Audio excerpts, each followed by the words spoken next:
बिस्मिल्लाहिर्रहमानिर्रहीम। आज हम फर्स्ट ईयर की फ़िज़िक्स का थर्ड लेक्चर को स्टार्ट करेंगे। आज हमारे पास टॉपिक जो है वो कन्वेंशन फॉर इंडिकेटिंग यूनिट्स है, यानी कि जो हमारे पास बेस यूनिट है या ड्राइव यूनिट है, इसमें कौन से ऐसे रूल्स हैं जिसके मुताबिक हम उसको यूनिट को लिखते हैं। सबसे पहले हमारे पास आता है full name does not use a capital letter of scientific name, यानी कि किसी भी अगर चीज़ हमारे पास यूनिट आता है, जैसे फोर्स है उसका यूनिट न्यूटन है, उसको हम कभी भी कैपिटल लेटर के साथ नहीं लिखेंगे, बेशक वो एक साइंटिस्ट का नाम ही क्यों ना हो।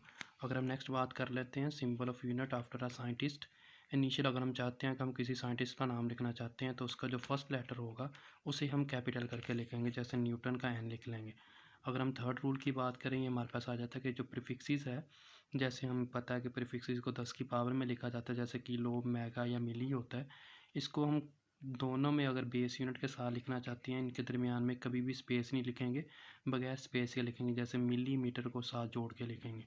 अगर हम इसकी फोर्थ पॉइंट की बात कर लें कि हमारे पास कम्बिनेशन जो बेस यूनिट है, यानी कि इकट्ठे दो यूनिट इकट्ठे लिखना चाहते हैं, जैसे न्यूटन मीटर है, तो दोनों के दरमियान में थोड़ी सी स्पेस के साथ उसे लिखेंगे। अगर हम नेक्स्ट बात कर लेते हैं लास्ट पॉइंट इसका, कंपाउंड प्रीफिक्सेस जो है वो अलाउ नहीं की जाती, यानी कि दो या दो से ज़्यादा जो इकट्ठी प्रीफिक्सेस हैं वो नहीं लिखी जाती, जैसे माइक्रो माइक्रो ये अलाउ नहीं होगा। इन दोनों को मिलाकर एक ही यूज़ कर लिया जाएगा, जिसे पिकोफैरड का नाम दिया जाता है। अगर हम नेक्स्ट टॉपिक की बात कर लें, हमारे पास आता है साइंटिफिक नोटेशन।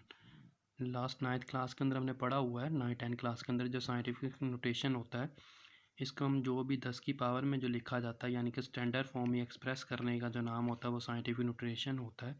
जैसे फॉर एग्जांपल हम लिख लेते हैं कि 5.532 समथिंग, अगर हमारे पास कोई भी नंबर है तो पहले पॉइंट के बाद पॉइंट लगा के आगे जितने इसके हिस्से होने हैं उसकी पावर में लिख देना, इसे हम साइंटिफिक नोटेशन का नाम दे देते हैं।